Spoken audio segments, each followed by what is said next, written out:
Eggnog is one of the original seasonal indicators. For hundreds of years, people look forward to eggnog season the way that we mark pumpkin spice lattes on our calendar now. The history of the drink, why we associate it with Christmas, and even how eggnog got its name is hotly debated. But I think that's the lesson. Sometimes we don't need to know the details to know that we've been given a sign.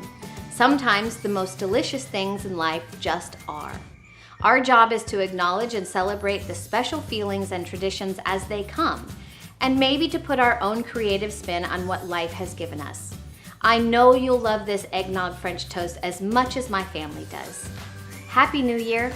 I'm Jenny Randolph. Welcome to this day. Welcome back. We are in that weird in-between space between Christmas just happening, but it not being New Year's quite yet. And you may be on vacation, or you may have a whole bunch of leftovers in your fridge and you're trying to figure out new ways to use them, or you just might have family in town and you want to make them breakfast. But this is one of my go-to breakfasts. We are going to be making eggnog French toast. And if you're like our family, you're gonna have leftover eggnog because sometimes people like it and sometimes people don't. It's kind of one of those things where you're in either camp. Yes or no. Yes to eggnog or no to eggnog. But I find that when you use leftover eggnog to cook with, nobody can really tell the difference what's going on, and it just tastes like really yummy cinnamon French toast. So let's get started making this amazing in-between kind of Christmas and New Year's breakfast. So the first thing I want to mention before we start into mixing everything together is I went ahead and bought a loaf of brioche bread. Now you can use any kind of leftover bread that you have. If you've made some over the holidays, if you've picked up extra and you have it, go ahead and you can use sourdough, you can use, if you have Texas toast on hand, if you just have regular old bread, any kind that you want, go ahead and do that. I really like the brioche bread, so I went ahead and picked up a loaf. I did not make this myself. Let's be honest, the holidays you're moving real fast, and sometimes it's just easier to buy the store-bought stuff.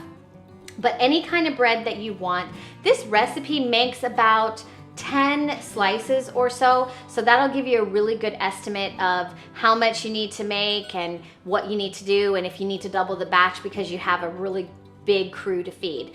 But I just wanted to mention that really quick, that yes, I'm using brioche, but you can use any kind of bread that might be your favorite. The only kind of bread that might not work is something like a really strong flavor like a pumpernickel or a rye. I would totally stay away from that because those are not going to mix with eggnog. Ugh, yeah, it's not going to work.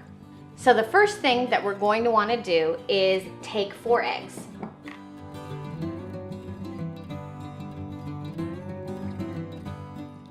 Oh no. And see, this is a really good example of when stuff happens. Do you see that I got eggshell in there? So the best way to get eggshells out if this happens to you is to take a regular old teaspoon and get it wet, and go in and scoop out your eggshell, and it just comes out perfectly. Boy, I was super messy today, but you know, stuff happens.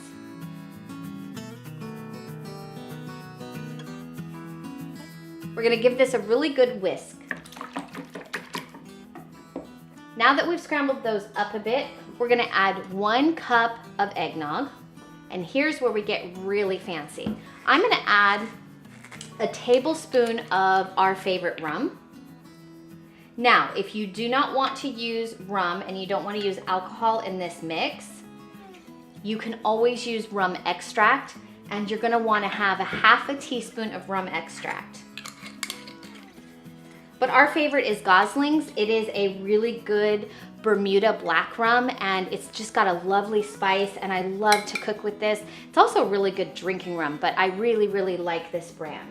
My favorite way to use nutmeg anytime I'm baking is to grate it myself, and you can find whole nutmeg in any grocery store, but you'll just need to be able to have like one of these little graters here, and it's really easy to do. But we're gonna add about a half a teaspoon of grated nutmeg.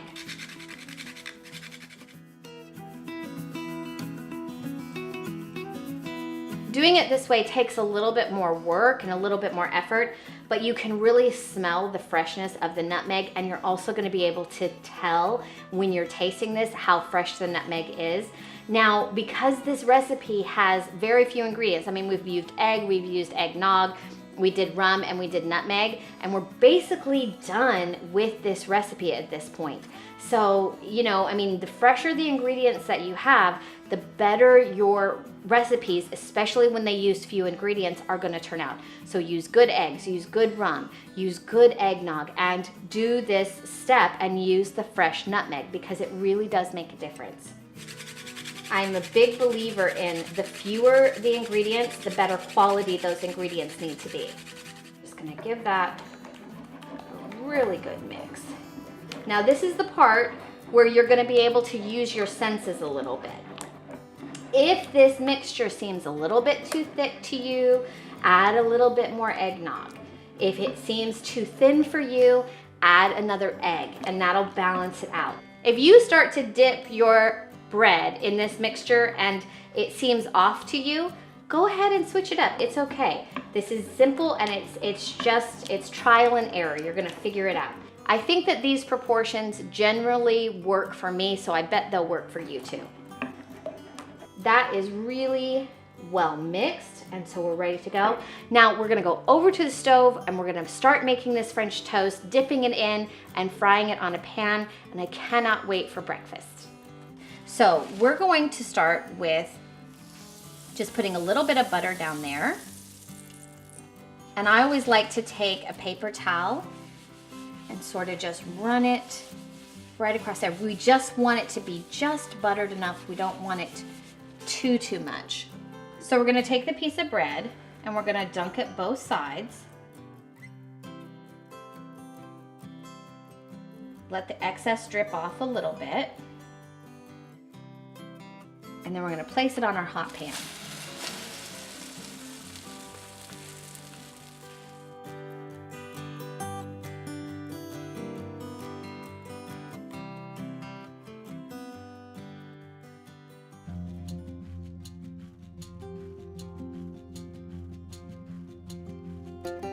So we finished our French toast and it is time for breakfast. I would just love to show you how I like to serve this. I often will take 2 pieces of French toast and then I'll take melted butter and just pour a little bit of melted butter, just a little bit over. I find that if you use butter that you have to spread, it can rip the brioche bread because brioche is very light and delicate, so I always melt my butter. And then we'll put a little bit of maple syrup. And just to be a little bit extra, we're gonna put a dollop of fresh whipped cream right on top here. And finish it off with a little bit of cinnamon. Perfect. Everybody is going to enjoy this breakfast, and I hope that you do too. If you've liked this video, please give it a thumbs up, and don't forget to subscribe to my channel.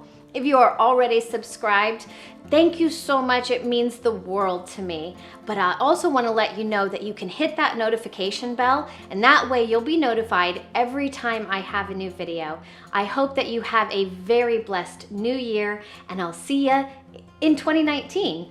Oh my gosh, I can't believe it. But I'll see you next time. Bye.